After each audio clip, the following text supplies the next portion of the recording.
عید میلاد النبی صلی اللہ تعالی علیہ وسلم کی یہ مقدس تقریب یاد دلاتی ہے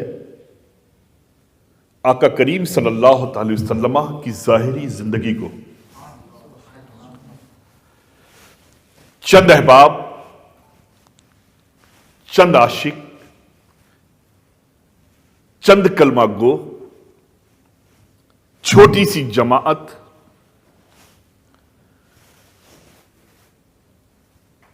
اور اسی جماعت میں آقا کریم صلی اللہ تعالی علیہ وسلم کے کرم سے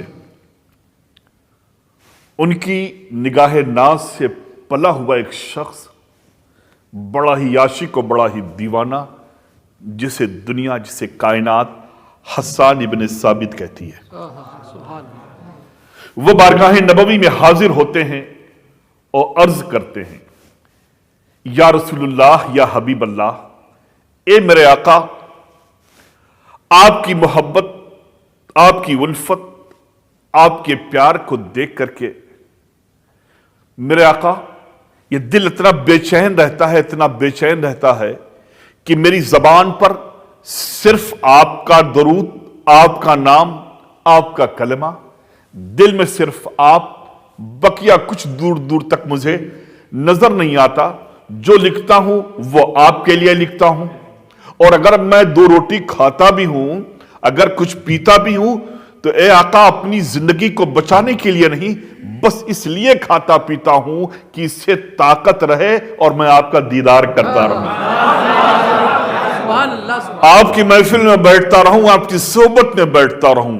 کتنا پاکیزہ ذہن تھا ان صحابہ کا کہ اگر وہ کھاتے بھی تھے، پیتے بھی تھے، تو اس لیے نہیں کھاتے پیتے تھے کہ ہمارا جسم توانا ہو، موٹا ہو، تندرست ہو، فربا ہو، بلکہ ان کے کھانے میں بھی مصلحت ہوا کرتی تھی کہ ہم کھائیں تو اس سے مولا تو اتنی طاقت عطا فرما کہ ہم تیرے محبوب کی بارگاہ میں بیٹھے رہیں، انہیں دیکھیں، اس وقت ہمیں نہ بھوک لگے نہ پیاس لگے، بس ایک دیدار مصطفیٰ ہمہ وقت نصیب ہوتا رہے۔ ایسے موقع پر حضرت حسان ابن ثابت رضی اللہ تعالی عنہ کچھ قصیدے لکھ کر کے آئے۔ اس شاک کی جماعت بیٹھی ہے، آقا کو سنانا چاہ رہے ہیں۔ آقا فرماتے ہیں، بارہا آپ نے علماء مشائخین کی زبانی سنا ہوگا، آقا نے فرمایا کہ حسان ایسے مت سناؤ، تم میری نعت لکھ کے لائے ہو نا، میری توصیف و تعریف بیان کرنا چاہتے ہو نا، تم نے میرا قصیدہ لکھا ہے۔ حضرت حسان تڑپ اٹھے، کہا یا رسول اللہ لکھ کے تو لایا ہوں آقا، تو پھر ایسے مت سناؤ، جس جگہ سے میں پوری کائنات کو سناتا ہوں اس منبر پہ بیٹھ کے تم سناؤ، وہاں سے تم سناؤ۔ ہم اور آپ تو یہ سوچتے تھے کہ سرکار اپنے منبر سے بیٹھ کر چند لوگوں کو سنا رہے، لیکن حقیقت تو یہ تھا وہ چند لوگوں کے نہیں تھے۔ وَمَا أَرْسَلْنَاكَ إِلَّا رَحْمَةً لِّلْعَالَمِينَ، اے محبوب ہم نے آپ کو سارے عالم کے لیے رحمت بنا کر کے بھیجا ہے۔ تو وہ تو رحمت للعالمین تھے، چند کی نگاہیں سرکار پر تھی اور سرکار کی نگاہیں پوری کائنات پر تھی، سارے عالم پر تھی۔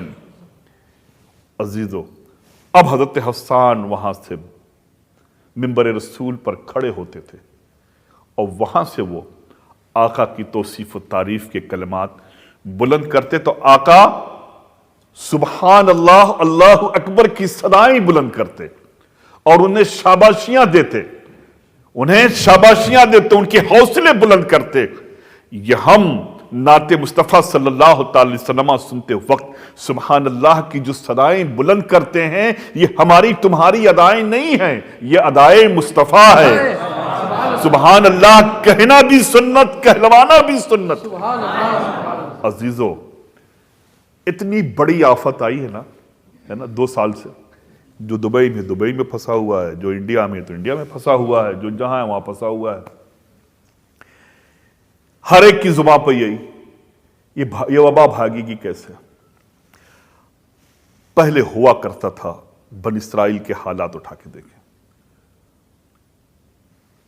جو وبائیں آتی تھیں تو ان کے پیغمبران، ان کے نبیوں کا دستور کیا ہوتا تھا؟ اپنی امتیوں کو درس دیتے تھے کہ کثرت سے اپنی اپنی عبادت گاہوں کی طرف مائل ہو، اپنے شہر کو مت چھوڑو، کثرت سے اپنے دل و دماغ کو عبادت کی طرف مائل کر لو۔ لوگ کثرت سے عبادت میں مشغول ہو جاتے تھے، اپنی خطاؤں، اپنی غلطیوں کی معافی مانگا کرتے تھے۔ نبی کریم صلی اللہ علیہ وسلم سے دریافت کیا گیا، رسول اللہ صلی اللہ علیہ وسلم، جو بنی اسرائیل میں وبائیں آیا کرتی تھی میرے آقا، کیا وہ وبائیں ختم ہو گئیں؟ آقا نے فرمایا کہ ختم نہیں ہوئی، انہیں روک دیا گیا ہے۔ اور پھر جب عریانیت، گمراہیت، بددینی جب کثرت سے بڑھنے لگتی ہے تو بحکم ربی پھر انہیں ایکٹیو کر دیا جاتا ہے، پھر انہیں حکم دے دیا جاتا ہے کہ پھر تم اسی طرح سے لوگوں کے ساتھ پیش آؤ، اس وقت تک جب تک کہ وہ صدق دل سے اپنے مولا کی طرف رجوع نہ ہو جائے۔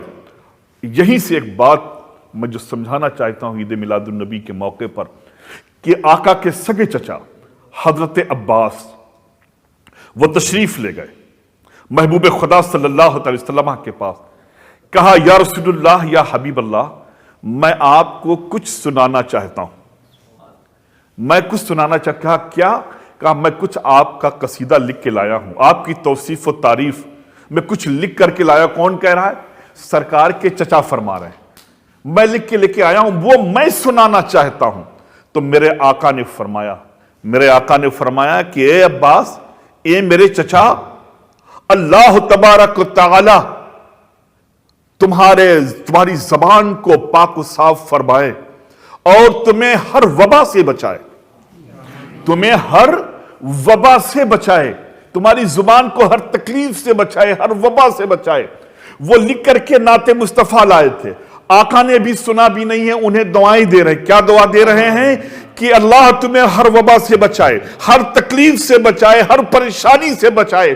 یہی سے ہمیں یہ درس مل گیا کہ ہر وبا، ہر پریشانی سے نجات کے لیے کثرت سے نعت مصطفیٰ پڑھو، کثرت سے نعت مصطفیٰ پڑھو، ان کی میلاد مناؤ، ان کو یاد کرو۔ میلاد منانے کے لیے 1000 2000 آدمیوں کی ضرورت نہیں، جو جہاں ہے ایک ہے تو وہی اپنی دھن میں مست ہے، 10 ہے تو وہ اپنی دھن میں مست ہے۔ تو لہٰذا تم جس شہر میں ہو، اس شہر کے حالات سے تم خوب واقف ہو۔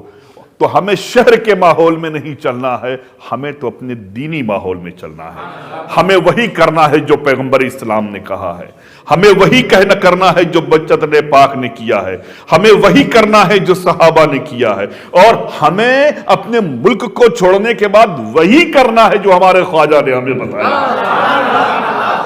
جو ہمارے مخدوم نے ہمیں درس دیا ہے، جو غوث اعظم نے بتایا ہے۔ ہمیں وہی کرتے رہنا، کرتے کیا رہنا ہے؟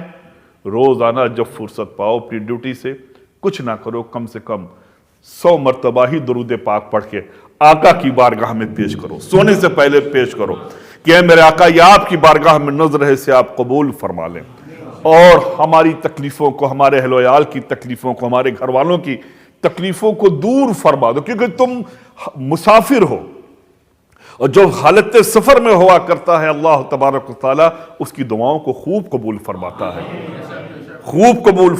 ہے۔ میری تو بس یہی دعا ہے کہ مولا ہم سبوں کے دلوں کو چین و سکون اور قرار عطا فرمائے۔